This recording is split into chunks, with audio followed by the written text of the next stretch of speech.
What is going on, everybody? My name is Ciara Lawler. Welcome to another week of Weird News Wednesdays. This is the Heroes for Hire podcast.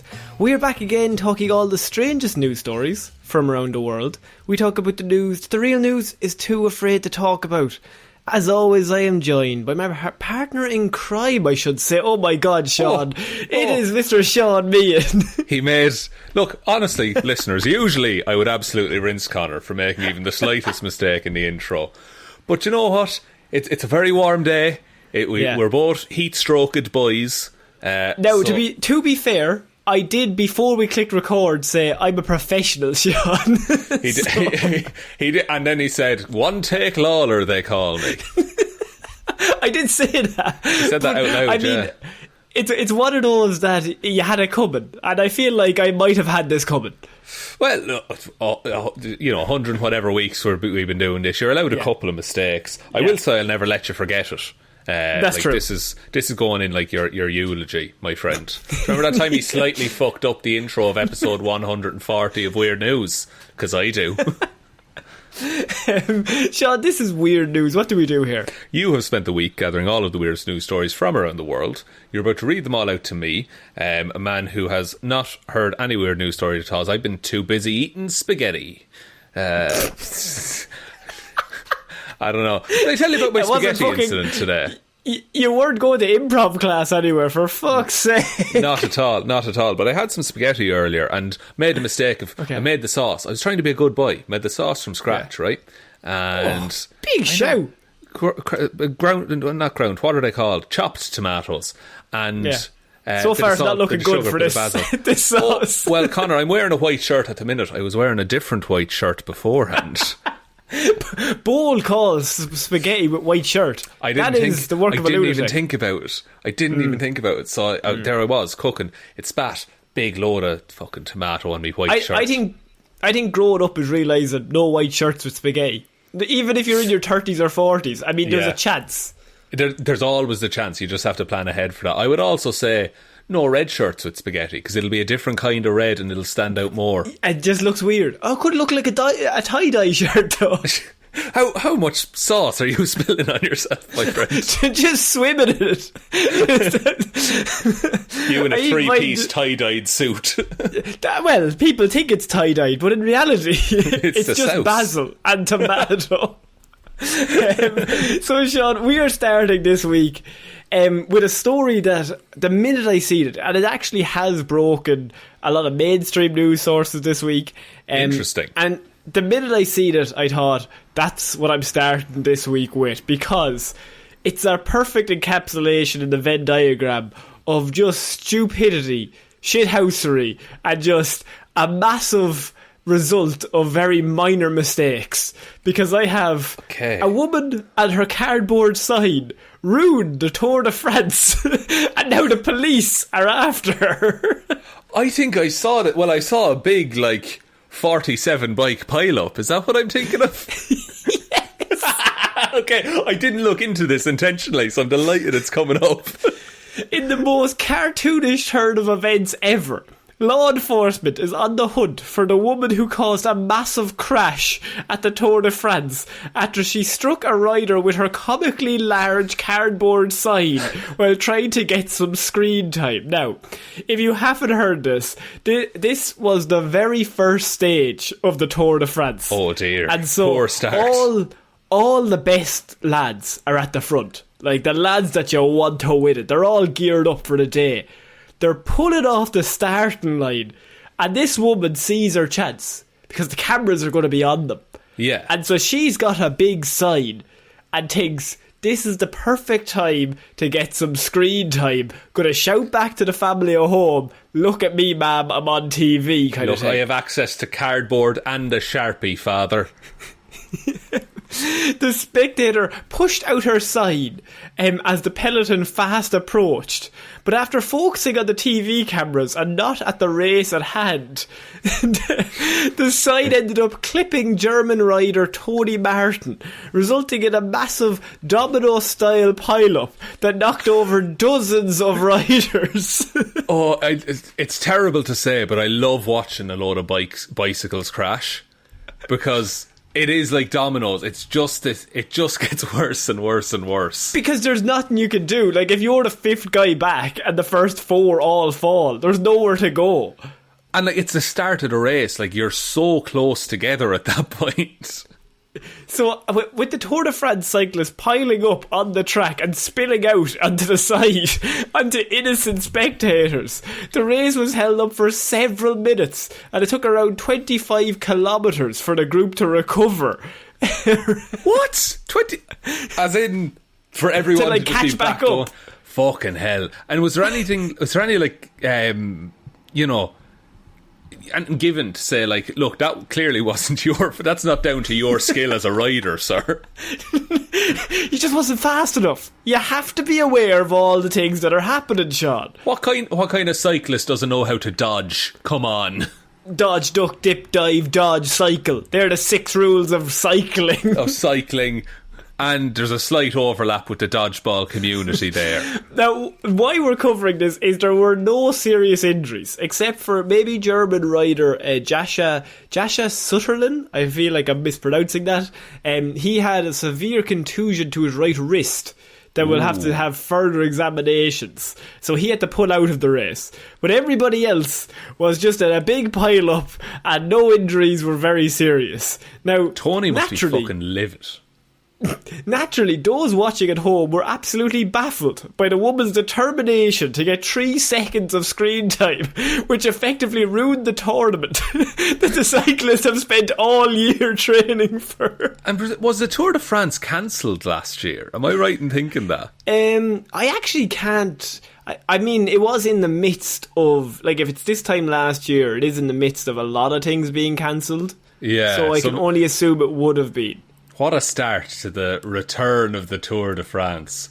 Can I watch this video now? Because I actually did avoid it. You can watch this video of the woman ruined it, and I want you to just really concentrate on how much of a fuck up she makes with such a minor mistake. Yeah, there's no way, like, as an individual element, that sign should not have caused... That piece of cardboard should not have caused such damage. Yeah. I don't want pictures. Give me... what the fuck is this? CBS News YouTube channel, you're awful. Fan sign causes major crash at Tour de France. Here we go. This is the one. Come on, load up. Oh, here we go. Here we go. Original video. It says, "Oh my god." Yeah. It gets worse. That's ridiculous. Because you see him coming, and he sees the sign, but he realises he can do nothing about it at that point. Because you can't move. Because the place is packed. There's about fucking 100 cyclists on his left side and a load of civilians on his right. And she's just happy out. What allez au pays omi? What does that mean? I don't speak good enough French to determine that. Apparently it says, "Come on, grandpa and grandma." Oh god. Oh no. She's giving a shout to the grandparents. Yeah, they love cycling. Well, and more than that, they love the start of a cycling race. Actually, they fucking hate cycling. That's why she did it. They're actually behind on their own bikes, ready to overtake. They're tricycle enthusiasts. They hate the 2 wheels. They hate the sport. They're in the back with the tricycles thinking, this was our time. Every year they come around here taking our spotlight. Yeah, they think they're so great because they don't need 3 points of contact on the road. It's heartbreaking to watch, but my God, it's a mess of colours. I mean, we've covered a lot of these stories where, like, human error leads to massive mistake. And this woman's being sued for this because, of course, the Tour de France are suing her. She has ruined the whole competition for everyone. But... yeah, look, I will say... And I'm all for punishing people when they do bad things. To be fair, it is just, like, it's on a road. There's no railings, there's no barriers, there's no nothing. I think you're meant to use your brain and not block the cyclists, though. No, people are meant to have common sense. But, you know, people are dumb. People are idiots, Connor. That is true, but... Except for our listeners. No, especially, he thinks. Especially you guys. Connor, we're on the same fucking team here. You're going to ruin my eulogy with all my mess-ups. It all comes back to the eulogy. But I'm just trying to imagine that woman in maybe the 10 seconds afterwards. Like, what do you do is really the main thing. Because that's the thing, is because the crash happened when your man hit her sign, that whole thing happens in front of her. Yeah, so she turns, because she feels the contact. She's like, what is that? Oh, a cyclist in the Tour de France. Who could have predicted? What are you doing here, sir? This is my road. But she turned around, and when she turned, she must just see 40 men, all just in a pile, just absolutely in bits on the tarmac. Be like, God, did someone do something? Like, completely oblivious. Normally we have this situation where they have to come to terms with it in the moment and be like, I did this. I think this woman remains completely oblivious. She was fully looking around to see who was responsible. Lads, who did that? That's fucking terrible.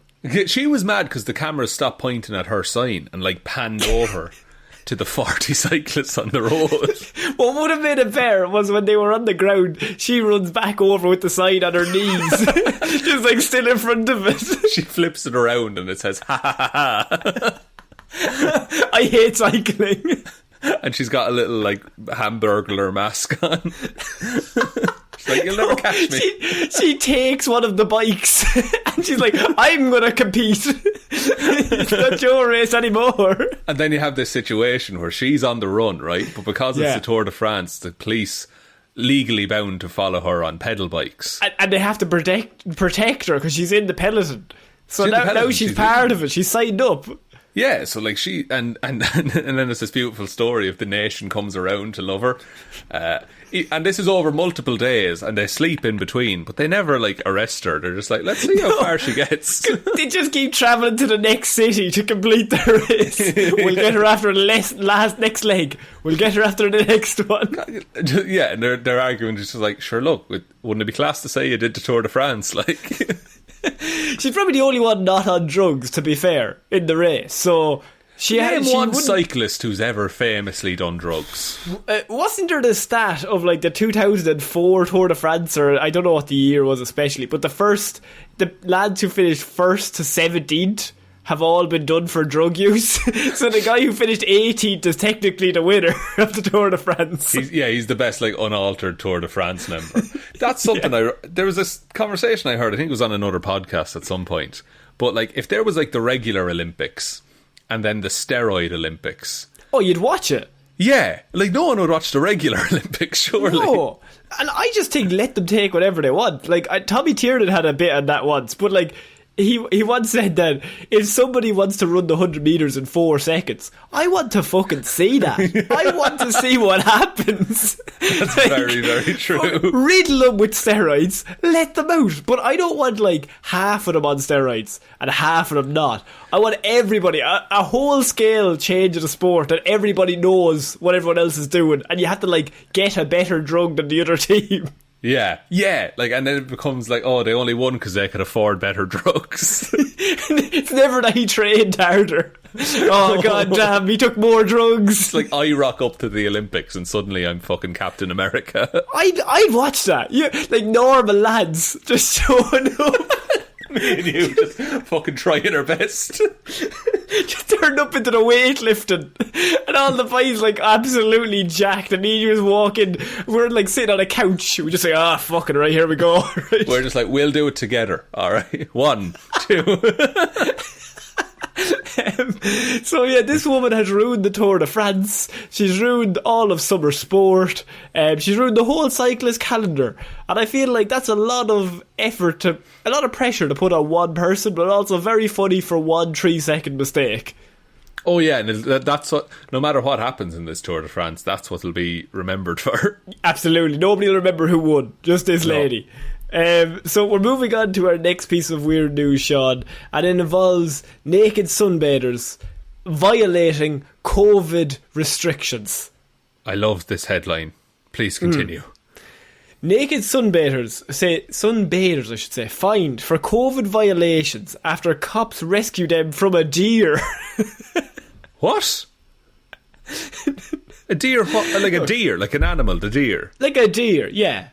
Like a female deer. That's a doe, Connor, you fucking pig. So, wait, these naked sunbathers were like attacked by a deer, or like confronted by a deer, or they went looking for a deer? So, nobody likes being caught naked in public, Shaun. It's just embarrassing. We've all been there. I would argue some people do, but continue. That's actually good. Yes, exactly. But it sure does add to the shame when you get fined hundreds of dollars for violating public health rules. 2 nude sunbathers in Sydney received a ticket for $750 each after the Australian police caught them violating COVID-related stay-at-home orders. And it's all because they got scared by a deer. The men, aged 30 and 49, decided to go air out their family jewels. By God. What a lovely way of putting it. Despite Sydney's strict rules about not leaving the city's metropolitan area, they snuck out and headed for a beach on Australia's south coast. A lovely coast, I can only assume. I would imagine quite one cold of the best. Now. It is. I think I imagine Australia, even in winter, it's hot. You know? Yeah, it's probably like 20 degrees. Yeah, and we'd be dying year round. Yeah, it was all fun and games until better than New Zealand, though, isn't it, lads? Isn't it a much better country than New Zealand? How'd you like that, Waffles? That's classic show to our Patreon Waffles. Just Shaun is starting his own war with Waffles, but it's okay. I don't know how it started, but I know how it's going to finish. New Zealand are going to attack. Yeah.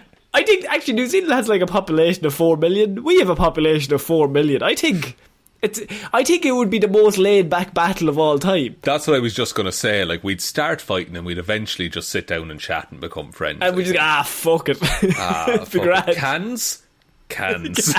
It was all fun and games until a mischievous critter intruded on the beach. After being picked up by the cops, the men told them that a deer suddenly appeared out of the woods. They've woods right beside a beach. Very strange place with the woods. The story doesn't say whether the deer was being aggressive or whatever else might have happened. All we know is that the nudist duo escaped the animal into the woods without their clothes. They ran into the woods. They ran into its territory. I mean, it's after coming from the woods. It knows that area too well. Yeah, it can track you in the woods. And you're like arse naked, buck naked, if you will, in the woods. Well, like, yes. Thanks very much. But you're going to get scratched by brambles. If you fall in a thistle, you're fucked. Oh no. Oh.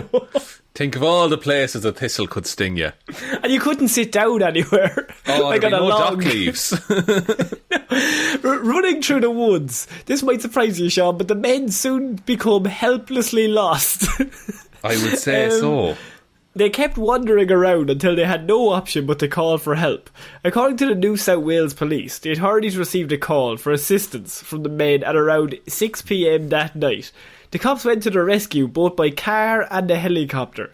They found the 30-year-old man walking alone along a track in the national park. The police say that he was still naked at the time.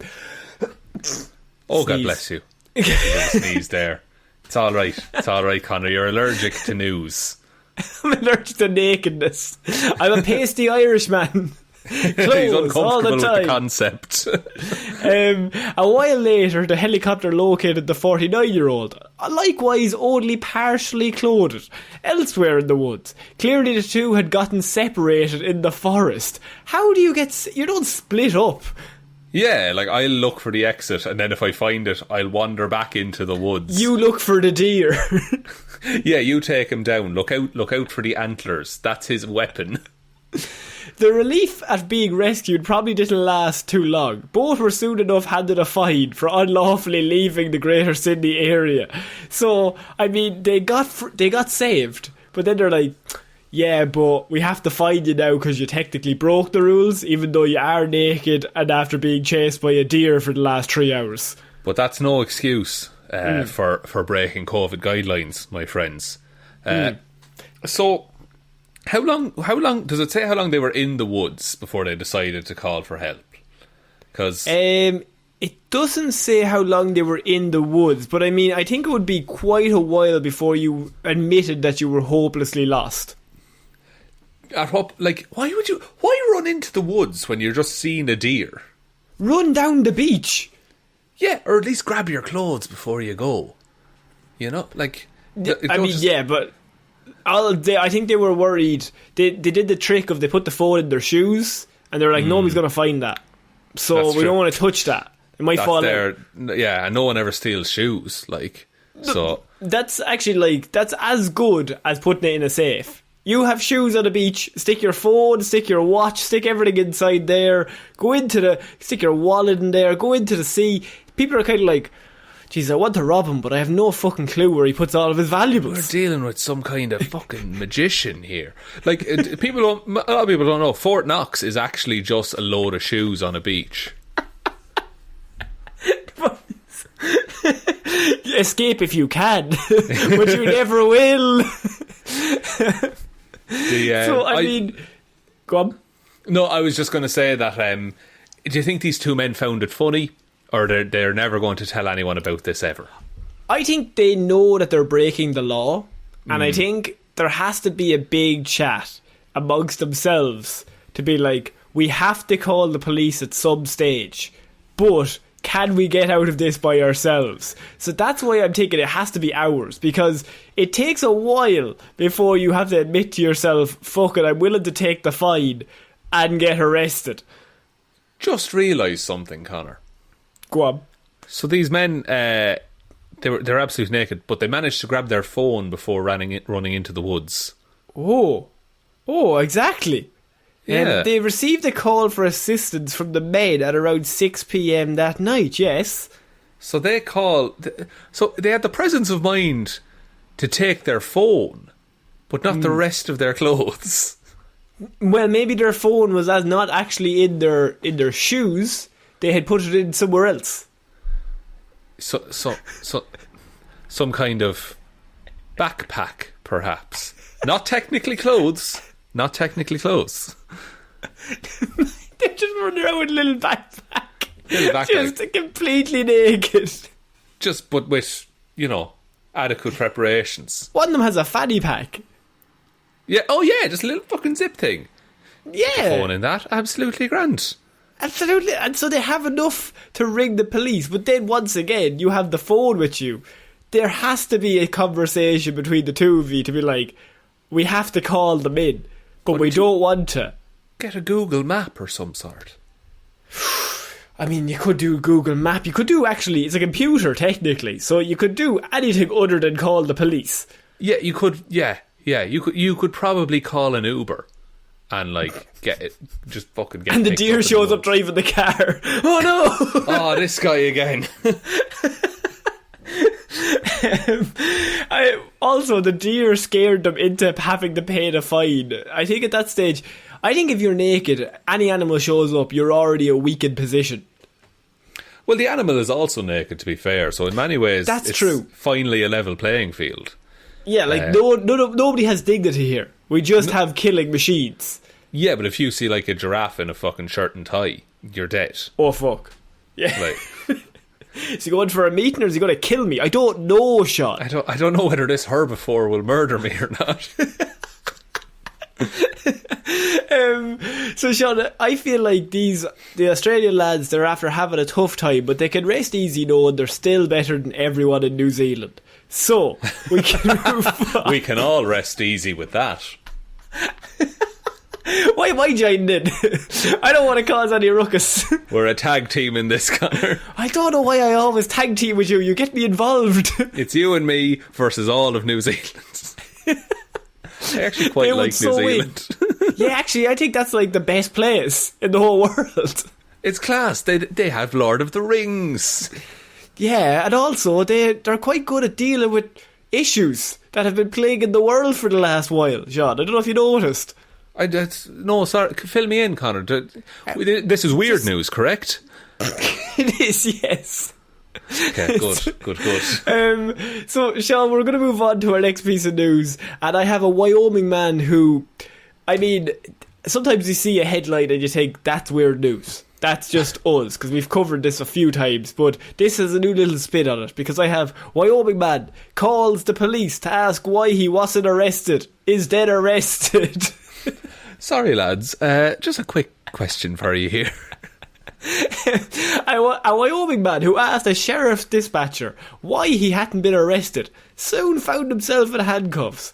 The 62-year-old man called the Campbell County Sheriff's Office on Thursday to ask why he hadn't been arrested after deputies raided his house in the previous day. When the dispatcher asked why he should be arrested, the man replied with, "Well, I mean, they found a load of meth at my place yesterday, so I'm just wondering, is there any updates?"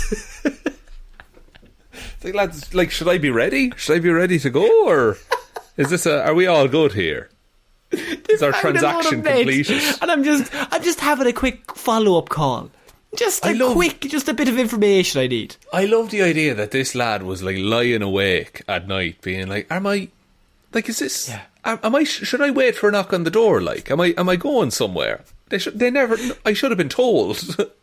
The dispatcher initially thought it was a prank call, which you would, but the man assured her that he definitely had meth, that he had used meth, and the police had found his meth. Why wasn't he arrested? That's a very good question that I don't know the answer to. Maybe they was like scouting it out because they were hoping somebody else would turn up to his house. Something Maybe. Like that. Or did he just like fucking talk his way out of it?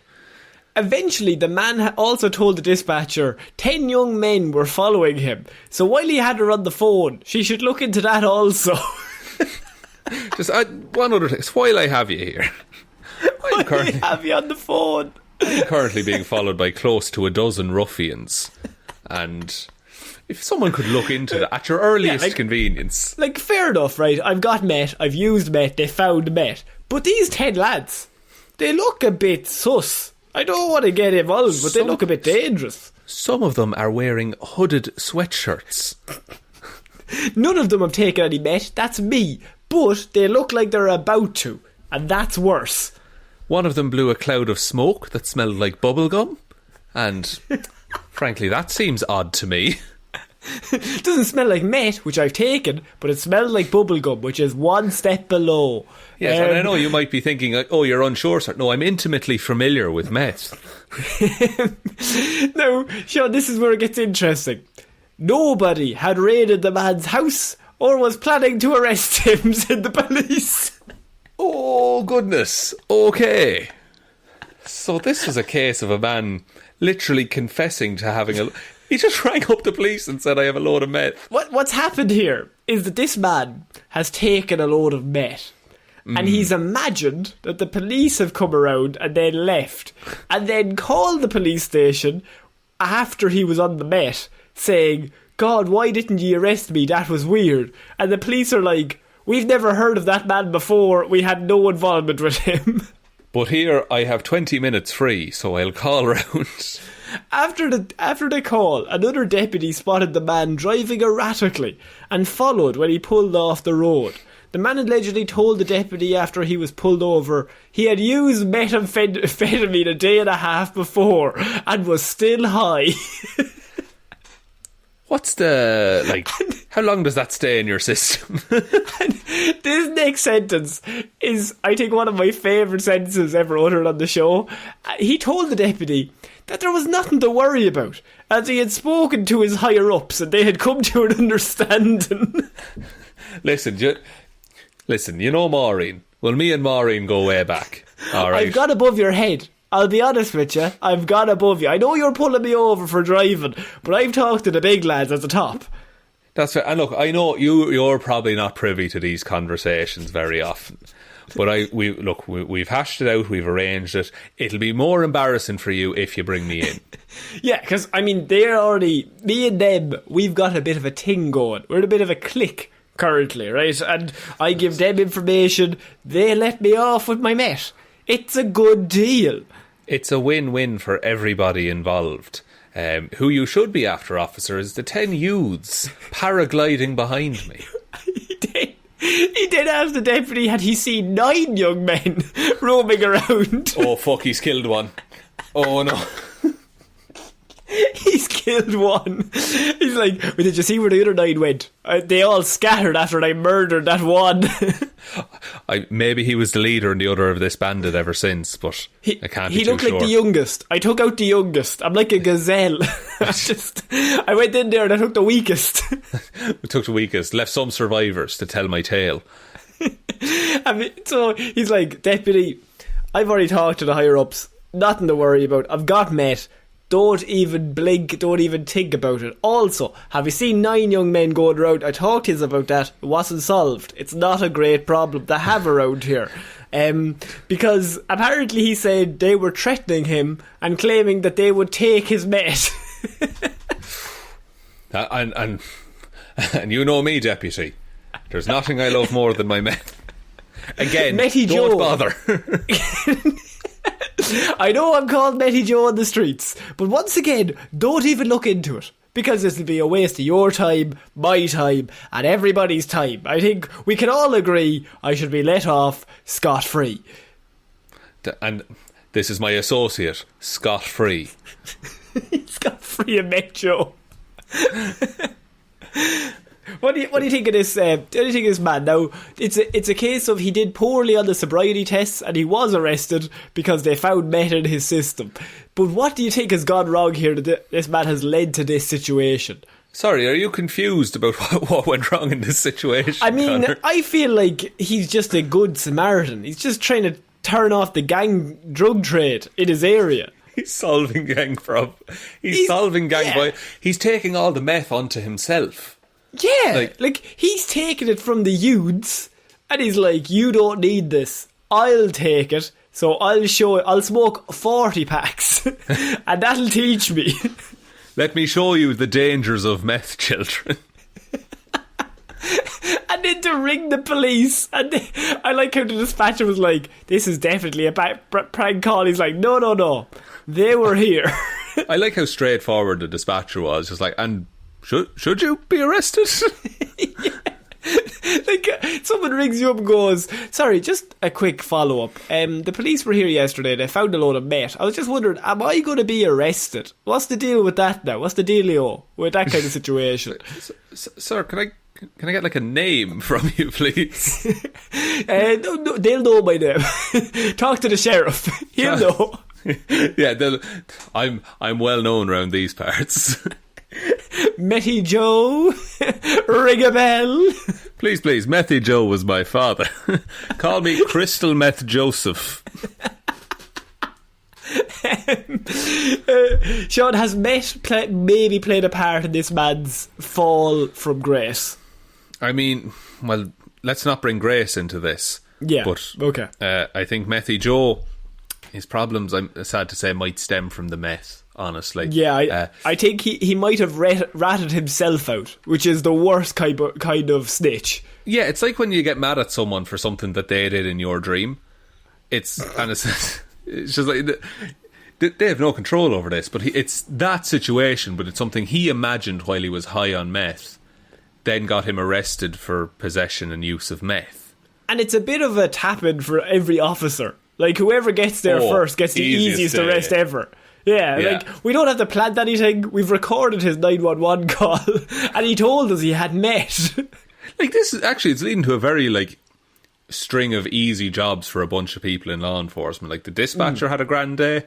The police officer that arrested your man had a great day. The judge who sentences him, that would be the easiest fucking case ever. It's like, so we have evidence of you saying you've done all this stuff. On the phone, and then to the officer, and then saying you had a deal with the person on the phone. You hired a skywriter. So Shaun, we're going to move on from that man who ratted himself out, which I quite enjoy, to the worst day in pigeon racing history, Shaun. It occurred this week. Really? Yeah, after all, it's a sad day. How long is the history of pigeon racing?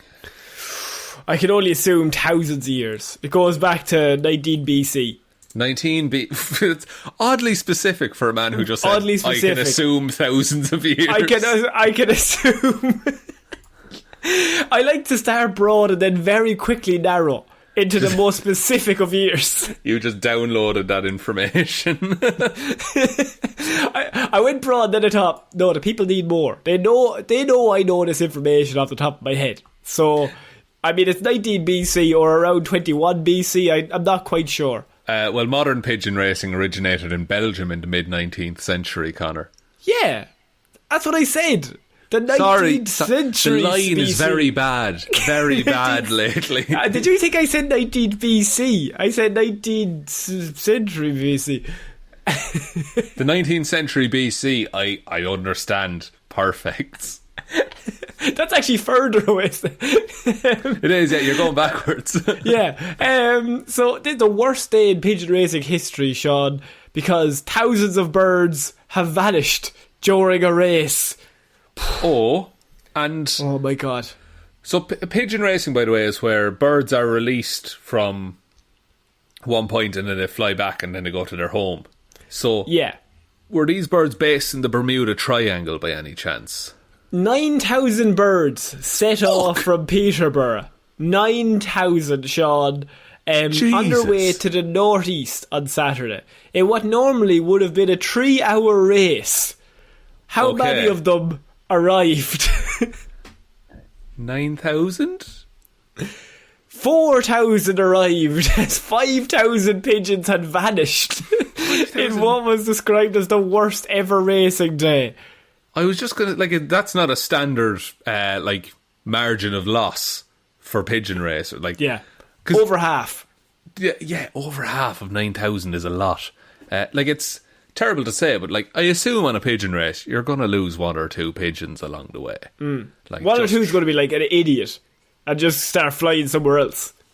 Yeah, or fucking flies straight into a wood chipper or something like that. And one or two are going to retire from the sport. They just don't get the love from it anymore. Halfway through a race, done for drugs after. Yeah, one or two will be done for drugs. It's a situation where you might set off on the race and think it's a 3-hour race, but maybe I want to see the family more. Maybe I'll start off the race and then just veer off and go back home. No point. Maybe it's like the London Marathon. The pigeon isn't able for it, but does it to raise money for a good cause. One of the pigeons is dressed as Big Ben, flying around. One of the pigeons is carrying a fridge to represent depression. and that's the problem. 5,000 of them were all special dress, and so that's why they couldn't make it. They were just on the fucking ground trying to fly. They were all dressed as flightless birds. A string tied to a fucking fridge around their foot. I can't take off, lads. They're still at the starting point, just straining. Most of the breeders I'm talking to are blaming the atmospheric conditions, possibly a solar storm above the clouds that created static in the atmosphere, but no one really knows. What? That's a wild... That's very similar to what I just did. It's very specific and then very nobody knows. It could be anything. We're suspecting each one was individually struck by lightning, but it's also they could have all gotten lost. It's either, I don't fucking know, it could be anything, or a solar storm above the clouds that created static in the atmosphere. Now it's one of those two. We don't know which. Right, okay. This is risky because when I put the tags on this episode, this could get us into a very different category of podcast. Okay. What if the sudden interference from 5G towers, right? Okay, I'm in. Has upset the pigeons' natural sense of direction, Connor. Yeah. So now they're all flying to Microsoft headquarters. And Bill Gates has an army of birds. He says army... Now he has an army of birds. He's unstoppable. That's why his wife divorced him. Because she said, I can't deal with these birds anymore, Bill. He said, you're happy to leave. If it's you or the birds, I'm choosing the birds. Yeah, I will not give over these birds over my dead body. And how are the birds getting in here? Windows, Linda. Windows. Holy shit. And think about 5G. What does G stand for? Grand. 5 grand. 5,000, Connor. 5,000 pigeons gone missing. Fucking Triangle Illuminati confirmed. I don't know if we want to say it. We'll go on. Sorry, I'm really enjoying the pigeon racing Wikipedia page because there's a whole section devoted to doping.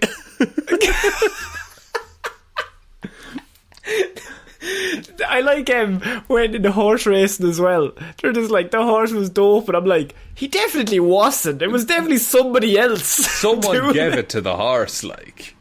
My favourite wasn't there a few years ago where one of the riders was like, I didn't know that the horse was like full of drugs. I'm like, well, somebody in your team did, because it wasn't you on the drugs. It has to be him. And in horse racing, like other ones I've heard is that like they'll weigh down the saddles before they go weigh the horse, so that oh yeah, you know that they'd be heavier and their odds are low. It's a fucking ridiculous thing. But like they're giving the pigeons caffeine. They're giving them corticosteroids. Fuck off. No way. What the fuck? They're introducing anti-doping rules. Jesus Christ. How does the pigeon racing turn into the Tour de France? I don't know, but let's hope there's no... Maybe it was your one with the cardboard sign. She's going to be at the next race. She's at every race. She was at the start of this one. 5,000 pigeons just flew into the sign.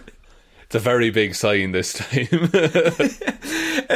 So what happens is homing pigeons use the Earth's magnetic field to navigate, but their sense of direction can be distorted by a geomagnetic storm, Shaun.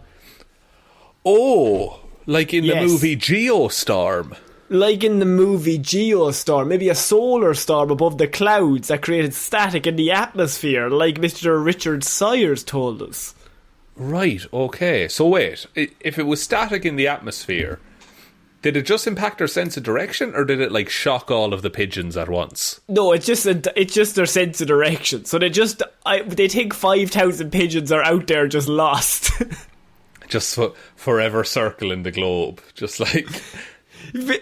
Breeders have seen hundreds of pigeons fail to return to their clubs. They have asked anyone who sees the pigeons to help.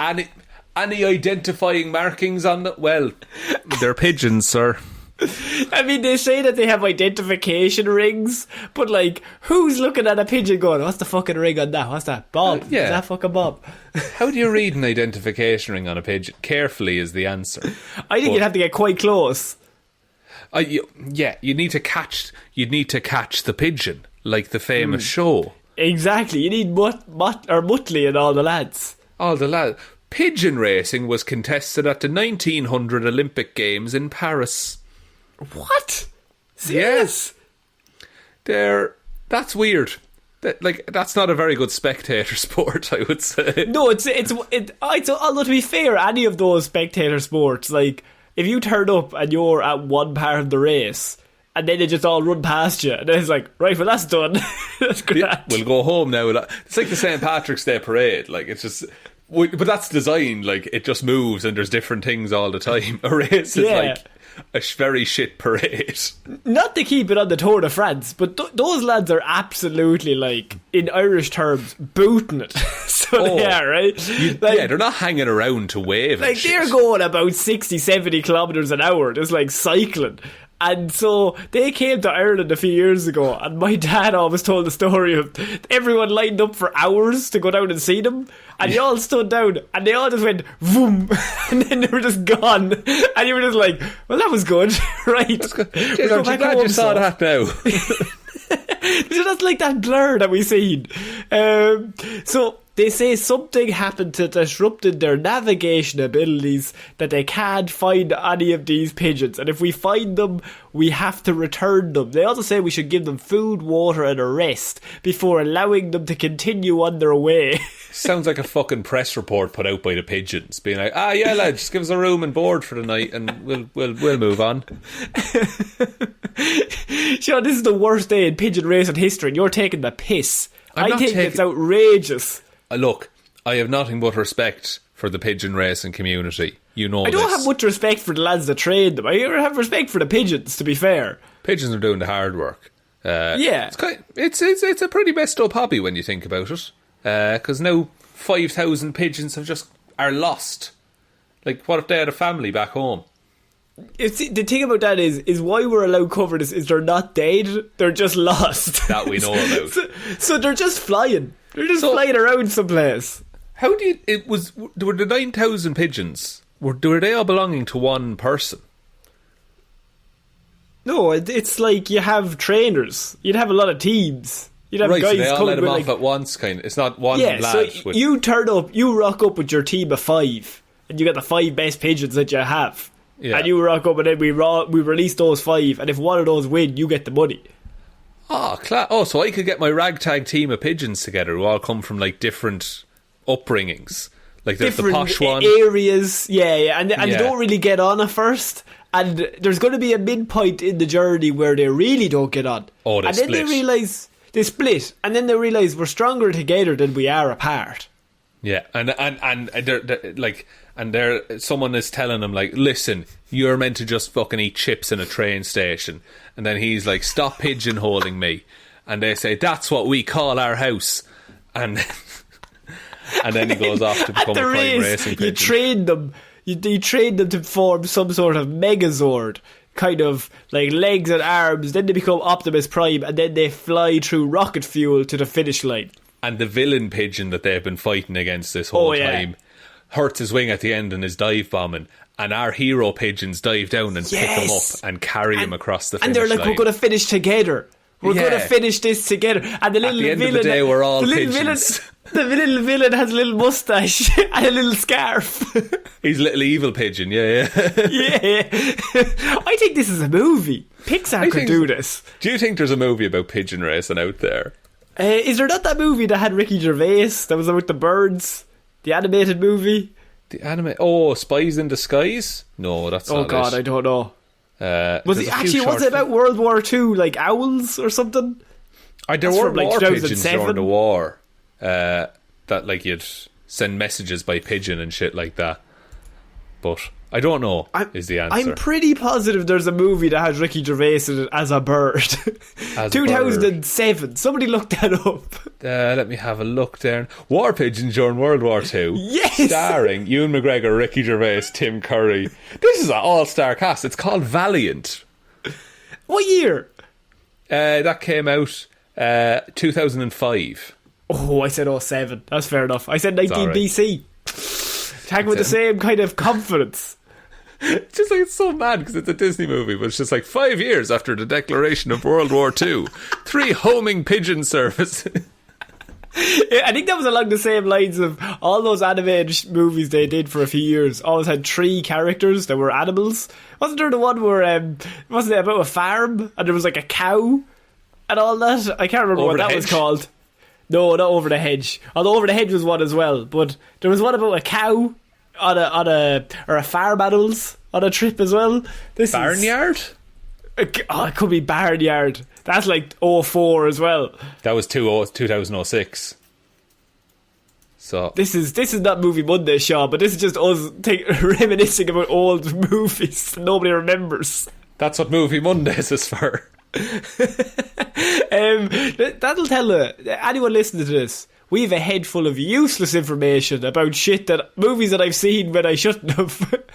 That's just, it's clogging up like, how do you actually fucking manage a house? Nah, don't need to know that. No, Jim Broadbent was in Valiant though. We're moving on to an Iowa man, Shaun, as Iowa man allegedly threatens to blow up McDonald's over lack of sauces. Ooh, not where I thought that story was going to go. I thought it was going to be about the ice cream machine being broken. That would be... See, it's always broken. But is it broken? We don't know. It's definitely a scam to get you to just buy, like, a milkshake instead. Yeah, or some sort of 5G reason that I can't come up with right now. An Iowa man was arrested over the weekend for threatening to blow up McDonald's after the restaurant allegedly failed to include dipping sauces with his order, Shaun. Tough.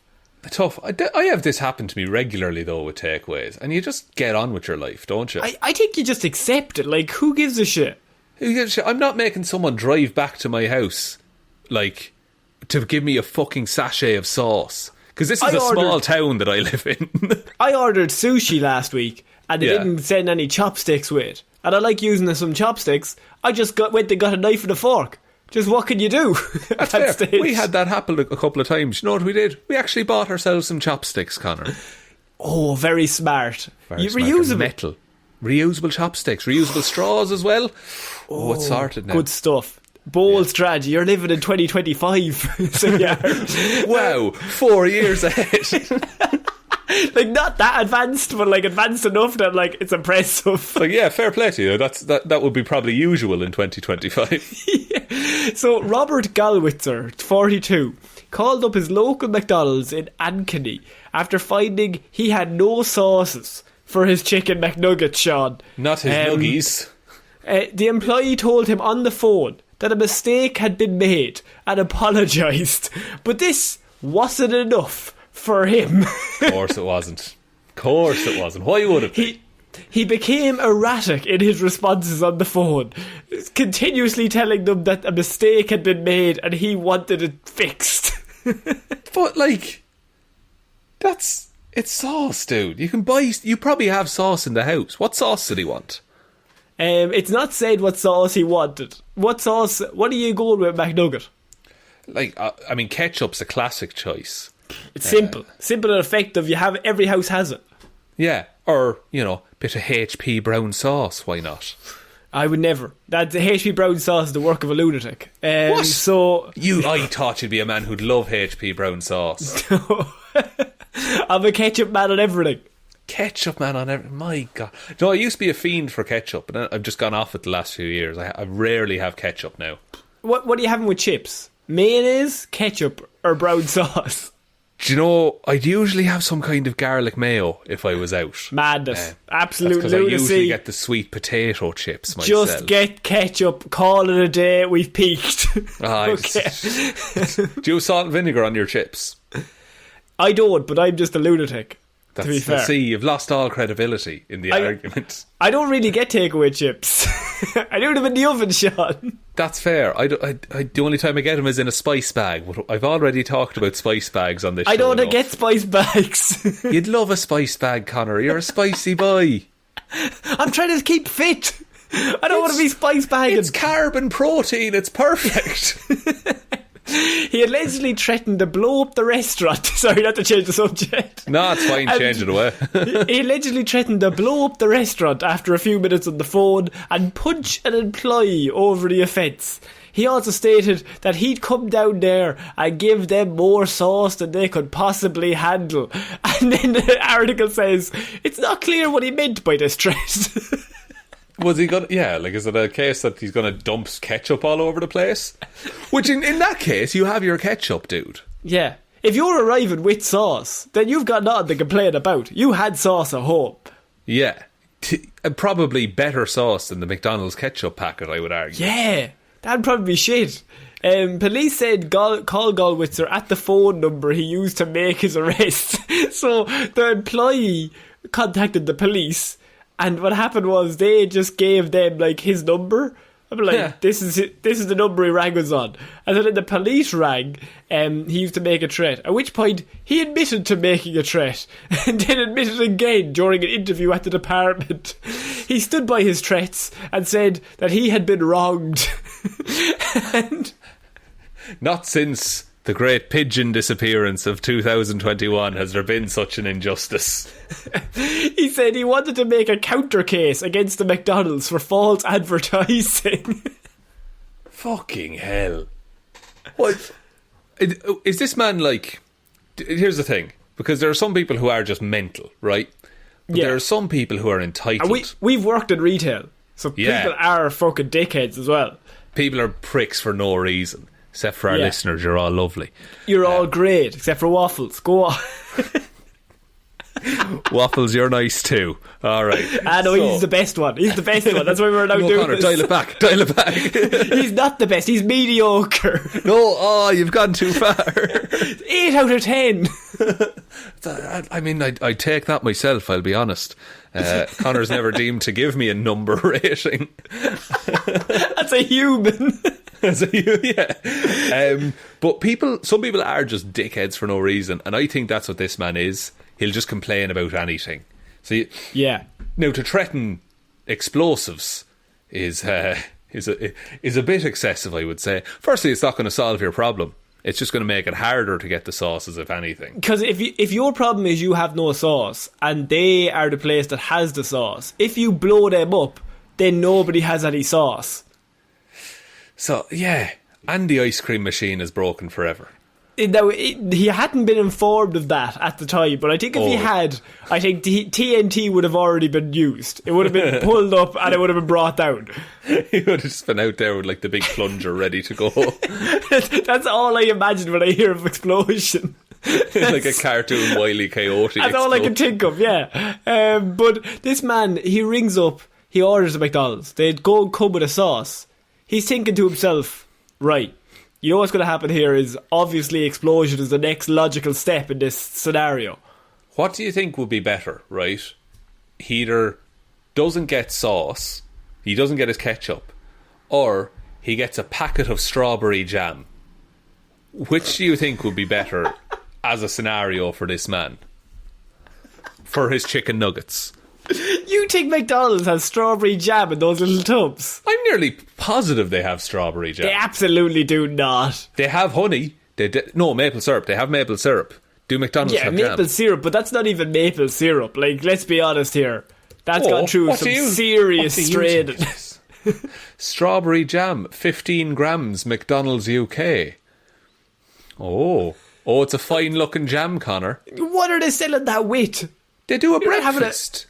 Oh, I suppose, like with a scone or a scone or a spoon. I'm covering all my bases here. I don't know if they do scone. Oh, what? Oh, that's a concept I've not thought about. Here, okay, I'm gonna pitch you something here, Connor, and you just tell me when it gets weird, okay? Okay. Toasted bagel with jam. That's wrong. Now, I don't want to say anything, but that is wrong. That is foul. Who does that? Do you not have, like, some cream cheese? Cream cheese? Keep it savoury, lads. Even a tomato? Something like, I would say, maybe a bit of salmon. A lovely bit of salmon now on top of that bagel. Is pure bit of tomato, delicious. You're absolutely flying. And piece of jam, you might as well be locked up. Jam on your fucking bagel. What is wrong with you, McDonald's? This is another documentary about McDonald's. And someone, there's a picture from Reddit here, someone got a tube of grape jam with their Big Mac. Fuck's sake. That I will allow explosions for that. I will say you are allowed blowing a McDonald's up if that happens to you. That is the one time. Not localised anywhere, just explosions somewhere are allowed. Somewhere, just the nearest McDonald's to you, if it happens to one of your gang. They also do porridge with jam. I would never buy porridge from McDonald's. No. Fucking hell. Something that's meant to be like so, like, I don't know, naturally good for you. It's just like, yeah, we'll fucking serve it here. Yeah, you just don't the even know what's in crumbs it. from the burgers, just put them in water, you'd be grand. We scraped out the bottom of the chip barrel, stuck it in, be grand. What you deserve. Get a fucking Big Mac and grow up. Grow up. So Shaun, that is it for this week's weird news, I think. What a week of weird news. It's do you know what? We didn't even have time to get to Florida, man. It was a packed week. We had all of that Tour de France news to talk about. Tour de France, pigeon racing, McDonald's, it's a whole thing. And the meth man. Methy Joe, is that what we called him? Yeah, Methy Joe. Methy Joe's a good guy. He is. Well, he's not so good. He did get arrested, I heard. Addicted to heroin. Subverting expectations. That's comedy. I like it. But Connor, do you want me to take us out? Yes, please. Thank you everyone for listening to this episode of Weird News Wednesday. We will be back Friday with Hero or Zero, Monday with Movie Mondays, next Wednesday then with another episode of Weird News Wednesdays. Big thank you goes out to all of our patrons who support us over on Patreon. Everyone over there is amazing, help us keep making this show. They also get access to the likes of our Lazarus Pit shows. That's where we review old comic book or generally nerdy or just movies we want to watch or sometimes don't want to watch. So we review all of those over there. We just did our review of Star Wars Episode 2 Attack of the Clones. So if you're a Star Wars fan, or if you hate Star Wars, you might enjoy that episode. So $5 or more a month will get you that. Also, big thanks has to go out to all of our patrons. Fing Fang Foom, Fing Fang Foom, Fing Fang Foom, Fing Fang Foom, Fing Fang Foom, Fing Fang Foom, Fing Fang Foom, Fing Fang Foom. Can I guess that that's waffles? You guessed correct, sir. 8 out of 10. I'd give it a 9. Thank you also goes to Ciara Lawler, David Clarke, Ed Ball, Joe, ratemyhemsworth.com, click rate, click Luke, refresh, repeat, never give up, Hickok didn't, Bernie, Ray Ging, Róisín, Schrödóisìn, Hally, Ryan Right Time, Evanson, Shaun, Heroes Don't Do That, Jamieson, Dominic, Jessiah, Florida Gal Green, Anna, Maureen has the fry on, Hjelmroos, Lil Dicky, it's my boy Bear's birthday on June 28th. He'll be 2. Huge fan of the show, especially Hero or Zero. Thanks, guys. That was yesterday. Happy birthday. Happy birthday, Bear. Happy birthday. Hope you're enjoying the show. Sorry about all the swearing I do. No, I do apologise. Shaun is terrible for it. Thank you also to Danny McLaughlin and to Ray. Thank you all so much for your continued support. If you want to head over there, link in the description. Also linked is our merch store where you can get t-shirts and stuff. If you have any pictures of merch, by the way, send them on over to the Facebook. That's Detective Diddleman's discussion group, or you can tweet them to us at Heroes for Hire Pod. The 4 is the number 4. Instagram then is Heroes for Hire Podcast. But the most important and best way and most helpful thing you can ever do is to tell one human being that we exist. Just the one, please. And I think that's about it, Connor. I think so. So I have been Ciara Lawler. I have been Sean Meehan. I will see you next week, guys. Bye. Bye.